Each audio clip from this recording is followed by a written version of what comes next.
ইগতানিম খামসান ক্বাবলা খামসিন শাবাবাকা ক্বাবলা হারামিক। বার্ধক্য হওয়ার আগে যৌবনকালকে গনিমত মনে কর। এক বুড়া রাস্তা দিয়ে হাঁটতেছে, বুড়া রাস্তার ভিতর কি যেন খুঁজতেছে। নাতি ডাক দিয়া কয়, ও দাদা, ওই হারানো রাস্তায় তুমি কি খুঁজতেছো? দাদাই ডাক দিয়া বলে, রে নাতি আমার, ওই রাস্তায় আমার যৌবন খুঁজতেছি।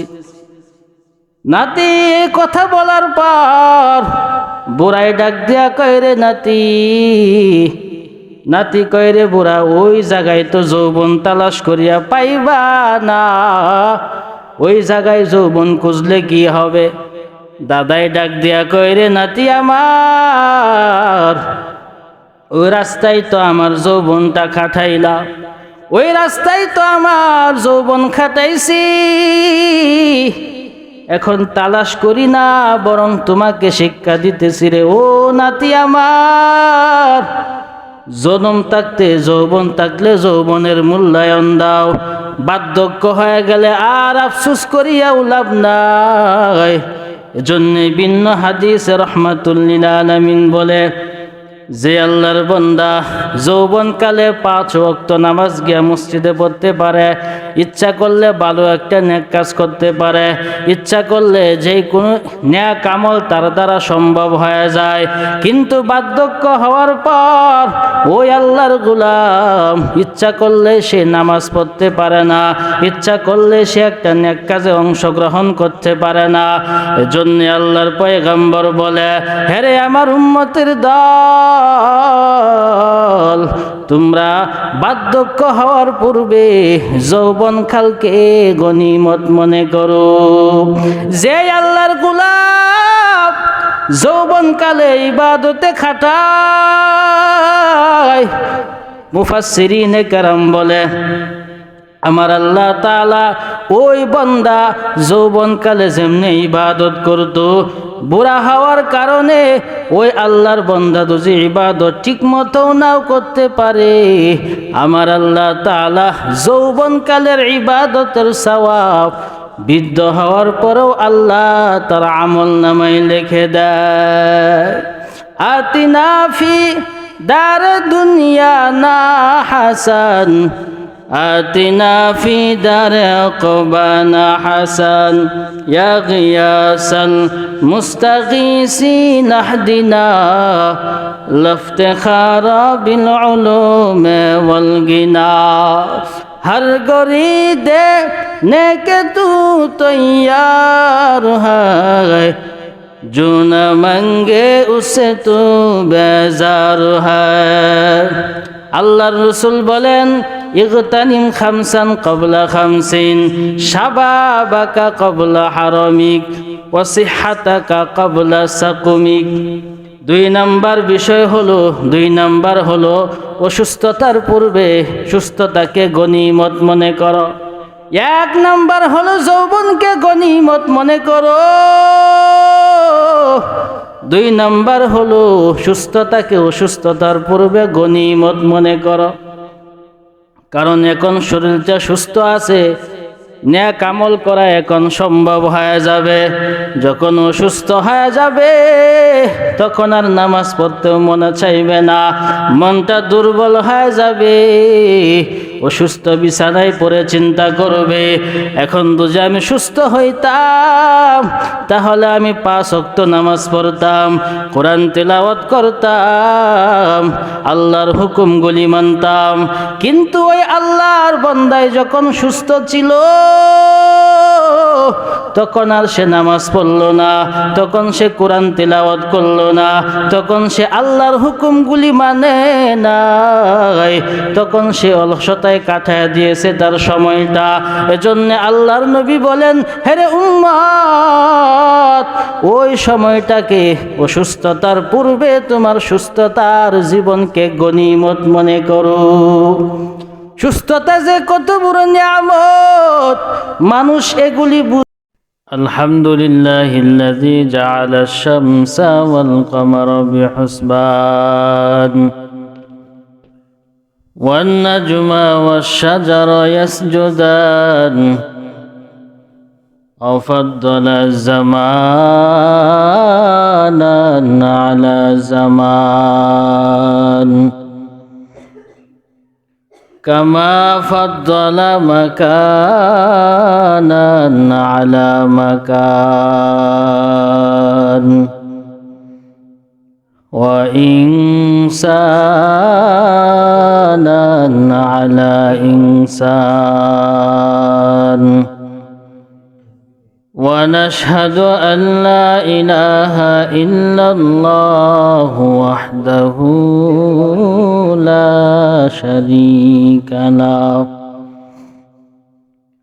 لا ضد له ولا ند له ولا مثل له ونشهد أن سيدنا وسندنا وحبيب ربنا وطبيبنا ومولانا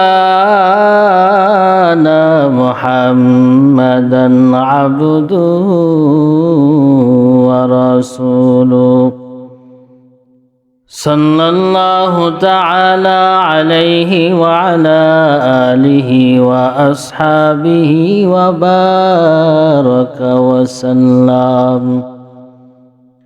وبارك وسلم تسليما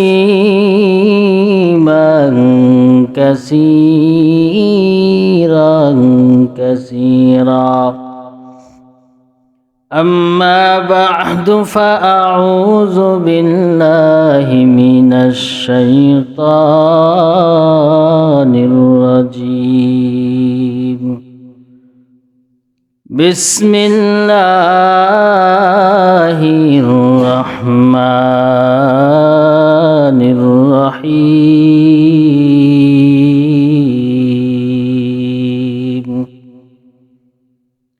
يا أيها الذين آمنوا كتب عليكم الصيام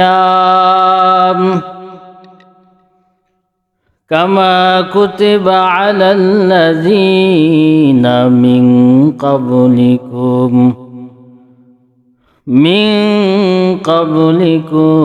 لعلكم تتقون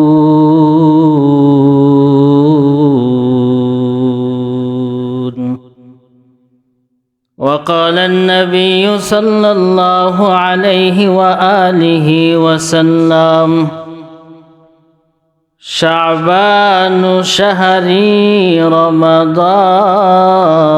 شهر الله أو كما قال النبي عليه الصلاة والسلام صدق الله مولانا العظيم وصدق رسوله النبي الكريم ونحن على ذلك من الشاهدين والشاكرين والحمد لله رب العالمين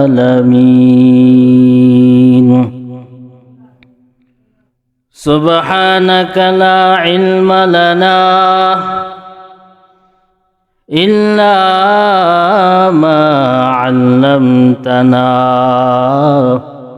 إنك أنت العليم الحكيم رب اشرح لي صدري ويسر لي أمري واحلل عقدة من لساني يفقه قولي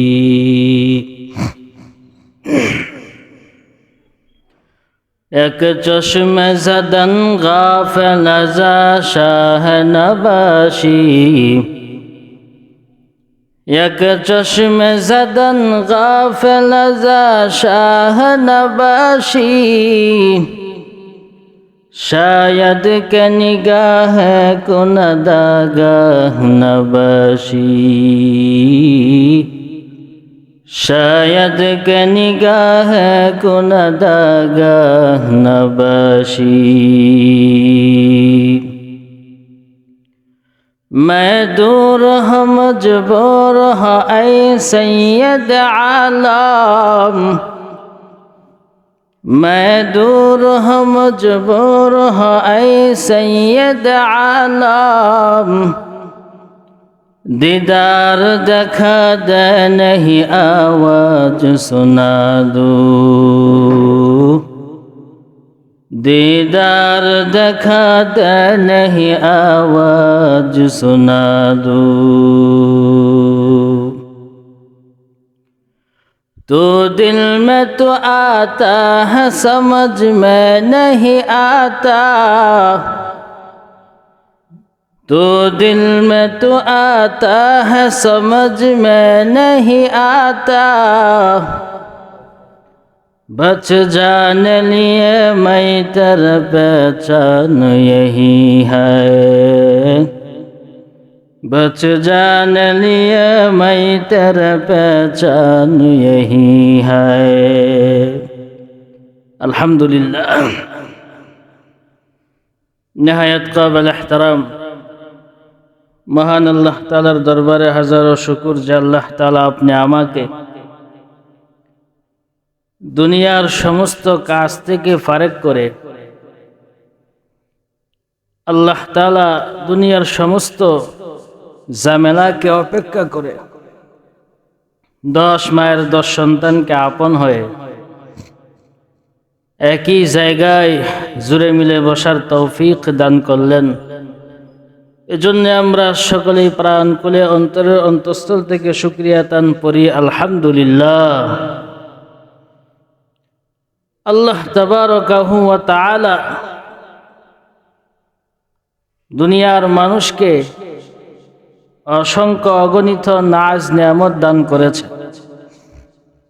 আর সবচেয়ে বড় নিয়ামত হলো আল্লাহ তাআলা আপনি আমাকে এহেন মুহূর্তে কোরআন হাদিসের কিছু কথা বলা এবং শোনার জন্য আল্লাহ তাআলা কবুল ও মঞ্জুর করেছেন। এজন্য আবার আমরা সকলে শুকরিয়া তান করি আলহামদুলিল্লাহ। রাহমাতুল লিল আলামিন ভিন্ন হাদিসে উম্মতের জানা দেয় قال النبي صلى الله عليه وآله وسلم اغتنم خمسا قبل خمس شبابك قبل حرمك وصحتك قبل سقمك وغناك قبل فقرك وفراغك قبل شغلك وحياتك قبل موتك। আল্লাহর নবী বলেন, হেরে আমার উম্মত, তোমরা 5টা জিনিসকে 5 জিনিসের পূর্বে তোমরা গনিমত মনে করো, ধনাত্ম মনে করো, সম্পদশালী মনে করো। যে 5টা বিষয়, ওই 5টা বিষয়কে তোমরা 5 বিষয়ের পূর্বে তোমরা গনিমত মনে করো বা দামি মনে করিও। 1 নম্বর বিষয় আন হায়াতাকা ক্বাবলা মাউতিক ওয়া গিনাকা ক্বাবলা ফাকরিক। আল্লাহর পয়গম্বর বলে, তোমার যে দুনিয়ার হায়াতটা, যৌবনটাকে তুমি গনিমত মনে করো, যৌবন কালকে তুমি দাম দাও, কারণ বৃদ্ধ হয়ে গেলে আর এই যৌবনের মূল্য থাকে না। এজন্য রাহমাতুল লিল আলামিন বলে, ইগতানিম খামসান ক্বাবলা খামসিন শাবাবাকা ক্বাবলা হারামিক। বার্ধক্য হওয়ার আগে যৌবন কালকে গনিমত মনে করো। এক বুড়া রাস্তা দিয়ে হাঁটতেছে, বুড়া রাস্তার ভিতর কি যেন খুঁজতেছে। নাতি ডাক দিয়া কয়, ও দাদা, ওই হারানো রাস্তায় তুমি কি খুঁজতেছো? দাদাই ডাক দিয়া বলে, রে নাতি আমার, ওই রাস্তায় আমার যৌবন খুঁজতেছি। নাতি কথা বলার পর বুড়াই ডাক দিয়া কয়, রে নাতি, নাতি কয়, রে বুড়া, ওই জায়গায় তো যৌবন তালাশ করিয়া পাইবা না, ওই জায়গায় যৌবন খুঁজলে কি হবে? দাদাই ডাক দিয়া কয়, রে নাতি আমার, ওই রাস্তায় তো আমার যৌবনটা খাটাইলা, ওই রাস্তায় তো আমার যৌবন খাটাইছি, এখন তালাশ করি না, বরং তোমাকে শিক্ষা দিতেছি রে ও নাতি আমার, জনম থাকতে যৌবন থাকলে যৌবনের মূল্যায়ন দাও, বার্ধক্য হয়ে গেলে আর আফসোস করিয়াও লাভ নাই। এজন্য ভিন্ন হাদিসে রাহমাতুল লিল আলামিন বলে, যে আল্লাহর বান্দা যৌবনকালে 5 ওয়াক্ত নামাজ গিয়া মসজিদে পড়তে পারে, ইচ্ছা করলে ভালো একটা নেক কাজ করতে পারে, ইচ্ছা করলে যে কোনো নেক আমল তার দ্বারা সম্ভব হয়ে যায়, কিন্তু বার্ধক্য হওয়ার পর ওই আল্লাহর গোলাম ইচ্ছা করলে সে নামাজ পড়তে পারে না, ইচ্ছা করলে সে একটা নেক কাজে অংশগ্রহণ করতে পারে না। এজন্য আল্লাহর পয়গম্বর বলে, হেরে আমার উম্মতের দল, তোমরা বার্ধক্য হওয়ার পূর্বে যৌবনকালকে গনিমত মনে করো। যে আল্লাহর গোলাম যৌবনকালে ইবাদতে খাটায়,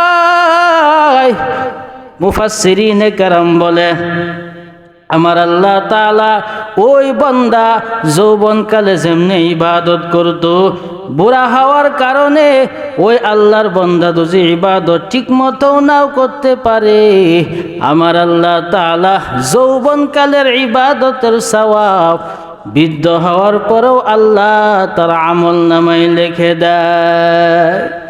আতিনা ফি দার দুনিয়া না হাসান, آتنا في دار عقبانا حسن يا غياث المستغيثين اهدنا لافتخار بالعلوم والغنى हर गोरी दे नेके तू तैयार है, जो न मंगे उससे तू बेजार है।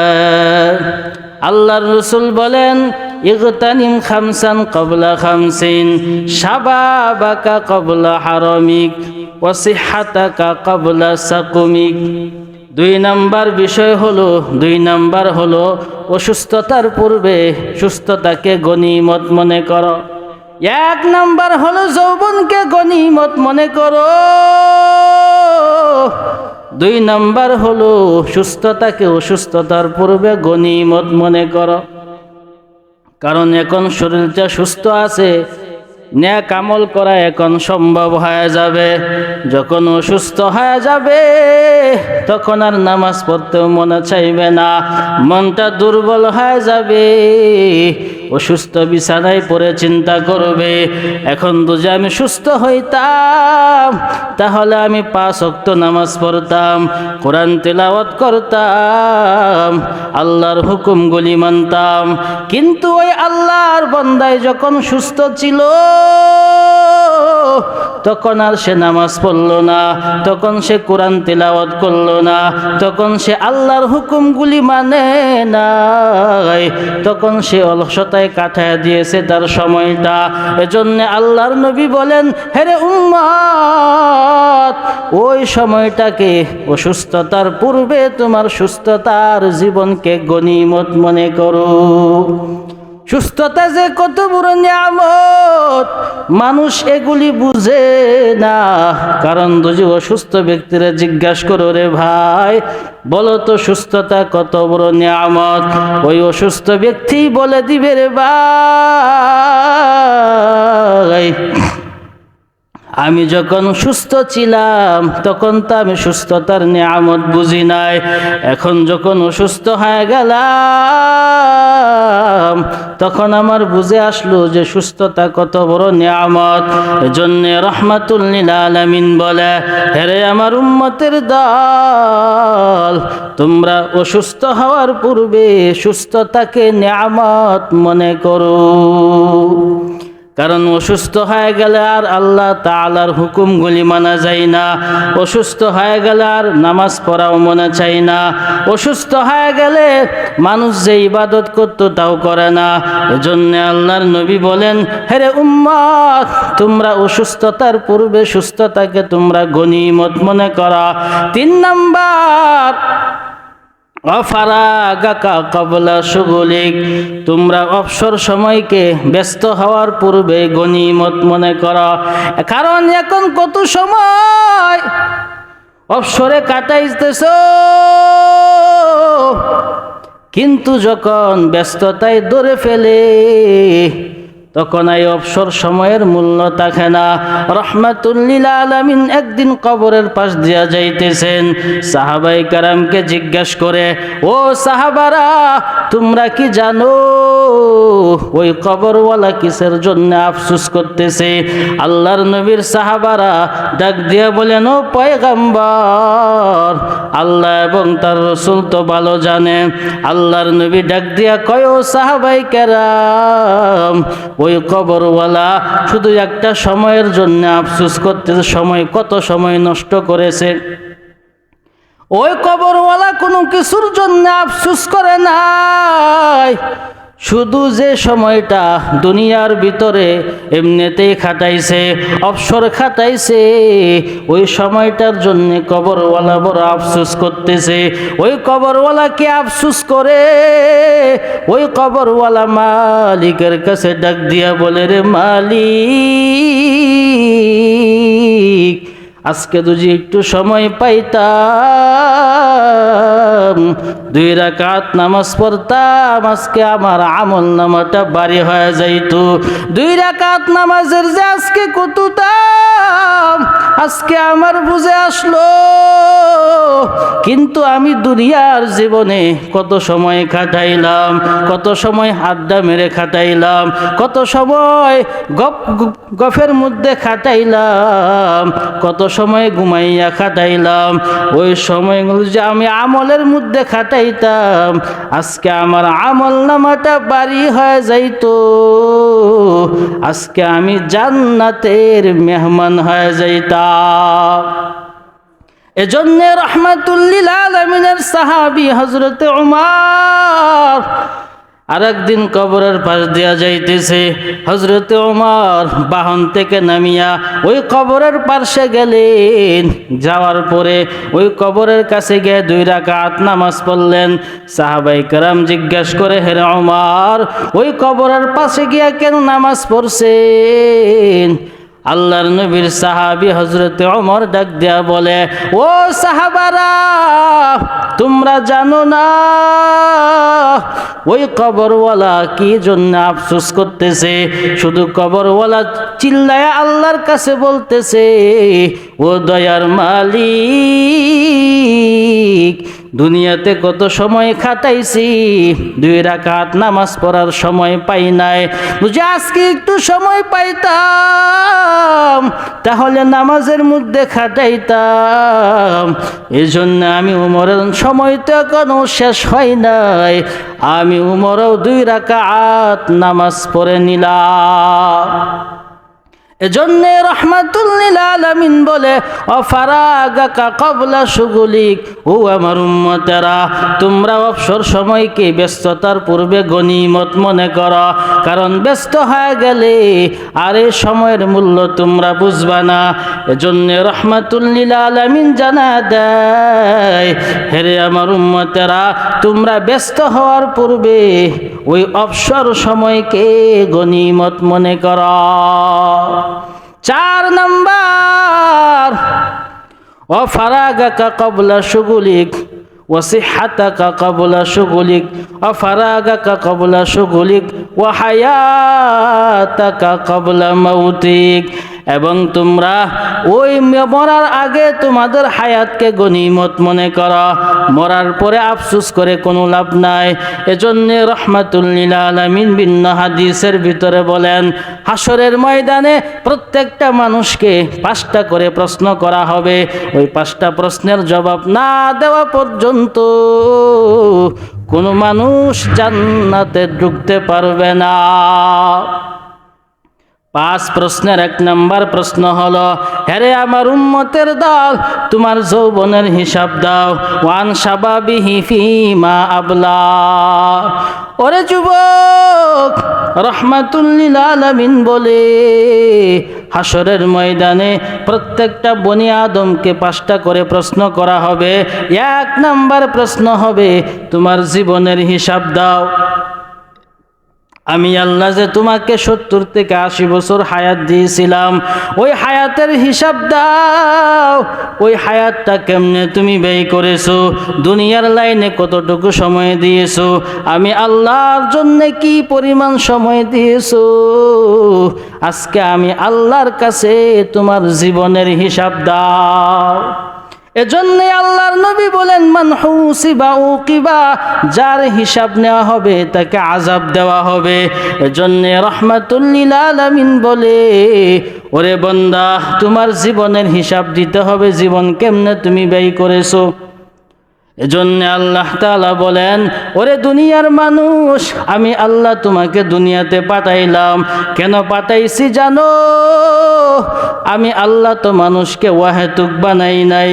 আফহাসিবতুম আন্নামা খালাকনাকুম আবাসা ওয়া আন্নাকুম ইলাইনা লা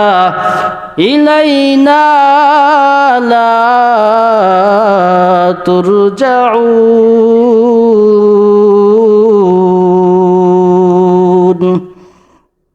আল্লাহ তাআলা বলেন, ও দুনিয়ার মানুষ, তোমরা কি ধারণা করেছো আমি আল্লাহ তোমাদেরকে ওয়াহেতুক বানাইছি, এমনিতেই বানাইছি? না না, তোমরা ধারণা করতেছো আমি আল্লাহর কাছে তোমরা ফিরে যাইবা না। অবশ্যই আমি মাওলার কাছে তোমাকে ফিরে যেতেই হবে। এবং কেন বানাইছি তুমি জানো? আল্লাযী খালাকাল মাউতা ওয়াল হায়াতা লিয়াবলুয়াকুম আইয়ুকুম আহসানু আমালা ওয়া হুয়াল আজিজুল গফুর।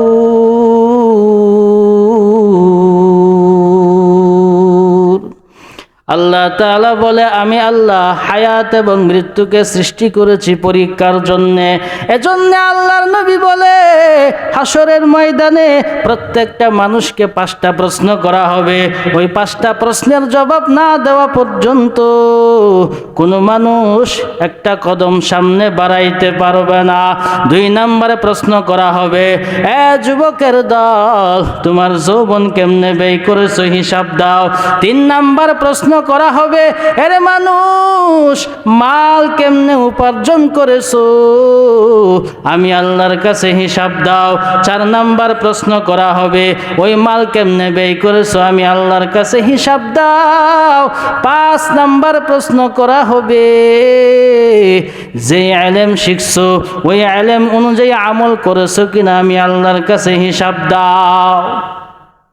আল্লাহর নবী বলেন, এই 5টা প্রশ্ন করার পরে যদি কোনো আল্লাহর বান্দা ওই 5টা প্রশ্নের জবাব না দিতে পারে, ওই আল্লাহর গোলাম একটা কদমও সামনে বাড়াইতে পারবে না। এজন্য আল্লাহর নবী বলেন, হে উম্মত, তোমাদের জীবনটাকে তোমরা মরার আগে মূল্যায়ন দাও। জীবনের কেমন মূল্য? যে আল্লাহর বান্দা কবরে চলে গেছে, তার কাছে জিজ্ঞাসা করলে সে বলল জীবনের যে কত মূল্য। এজন্য আল্লাহর রাসূল বলেন, ইগতানিম খামসান ক্বাবলা খামসিন, শাবাবাকা ক্বাবলা হারামিক, ওয়া সিহহাতাকা ক্বাবলা সুকুমিক, ওয়া ফারাগাকা ক্বাবলা মাউতিক, ওয়া হায়াতাকা ক্বাবলা শুগুলিক, ওয়া ফারাগাকা ক্বাবলা শুগুলিক, ওয়া গিনাকা ক্বাবলা ফাকরিক। এবং তোমরা ধনাঢ্য হওয়ার পূর্বে, দরিদ্রতা হওয়ার পূর্বে ধনাঢ্যকে তোমরা গনিমত মনে করো। এখন টাকা পয়সা আছে, আল্লাহর রাস্তায় খরচ করো। যখন টাকা পয়সা থাকবে না, অনেকে চিন্তা করে যদি আল্লাহ আমারে মাল দিত তাহলে আমি আল্লাহর রাস্তায় খরচ করতাম। যখন তার মাল ছিল তখন সে দান খেরাত করে নাই। এজন্য আল্লাহর রাসূল বলে, না না, মাল যেহেতু হাতের মধ্যে আছে, এখন এই মাল আল্লাহর রাস্তায় খরচ করিয়া লাও। যখন মাল থাকবে না, তখন আফসোস করে কোনো লাভ হবে না। এজন্য আল্লাহর নবী বলেন, ওয়া গিনাকা ক্বাবলা ফাকরিক, তোমরা দরিদ্রতা হওয়ার পূর্বে ধনাঢ্যকে তোমরা গনিমত মনে করো। কারণ মাল আল্লাহর রাস্তায় খরচ করলে কমে না, আল্লাহ বাড়ায় দেয়। আল্লাহর নবীর এক সাহাবী আবু দারদা রাদিয়াল্লাহু তাআলা আবু দারদা রাদিয়াল্লাহু তাআলা আনহু নবীর সাহাবী, এত দানশীল, সব আল্লাহর রাস্তায় দান করে দিয়েছে। আল্লাহর নবী তবুকের যুদ্ধের সময় সাহাবায়ে কেরামকে বললেন, ও সাহাবারা, তোমরা আল্লাহর রাস্তায় মাল সম্পদ দান করো। হযরতে ওমরও দান করলেন, হযরতে আলীও দান করলেন, হযরতে উসমানও দান করলেন, হযরতে আবু বকরও দান করলেন। আল্লাহর নবী জিজ্ঞেস করে, হে ওমর, তুমি কি পরিমাণ দান করেছো? ওমর বলে, আমি এই পরিমাণ দান করেছি। আল্লাহর নবী কয়, হে আলী, তুমি কি পরিমাণে দান করেছো? হযরতে আলী বলেন, আমি এই পরিমাণে দান করেছি। আল্লাহর নবী কয়, হে উসমান, তুমি কি পরিমাণে দান করেছো? আল্লাহর নবীর সাহাবী উসমান বলে, আমিও এই পরিমাণে দান করেছি। সর্বশেষ আল্লাহর নবী জিজ্ঞেস করে, হে আবু বকর, তুমি কি পরিমাণে দিয়েছো? আবু বকর দুটো চোখের পানি ছেড়ে দিয়া কান্না করে বলেন, ও নবী আমার, আমি আমার ঘর ঝাড়ু দিয়া সব নিয়ে আসলাম, আমার ঘরে কোনো মাল আর অবশিষ্ট নাই, শুধু আল্লাহ এবং তার রাসূল আমার ঘরে রেখে আসলাম। আল্লাহর নবী দুটো চোখের পানি ছেড়ে দিয়া কান্না করে বলেন, হে আবু বকর, তুমি এত ত্যাগ স্বীকার কেমনে করলা? হযরতে ওমর বলেন, এত মাল টাকা সত্ত্বেও আমি আবু বকরের বেশি দান করতে পারলাম না। হযরতে উসমান ডাক দিয়া বলেন, আমি এত মালের মালিক, তারপরেও আমি আবু বকরের তো মাল নাই, কিন্তু আবু বকর কুরবানির বেলায় কিন্তু কম নাই। জিবরাইল আমিন মায়ার নবীর কাছে হাজির হয়ে গেল, হাজির হয়ে ডাক দিয়া কয়, রে নবী, আল্লাহ তাআলা আপনাকে সালাম দিয়েছেন, তার সাথে আজকে আবু বকরকেও সালাম দিয়েছেন। আল্লাহর নবী ডাক দিয়া কয়, হে রে আবু বকর, আল্লাহ তাআলা তোমার এই দানের কারণে দানটা মাওলার কাছে এত পছন্দ হয়ে গেছে, আল্লাহ তাআলা তুমি আবু বকরকেও সালাম জানাইছে। এজন্য আল্লাহর রাসূল বলেন, ওয়া গিনাকা ক্বাবলা ফাকরিক, তোমরা দরিদ্র হওয়ার পূর্বে ধনাঢ্যকে তোমরা গনিমত মনে করো।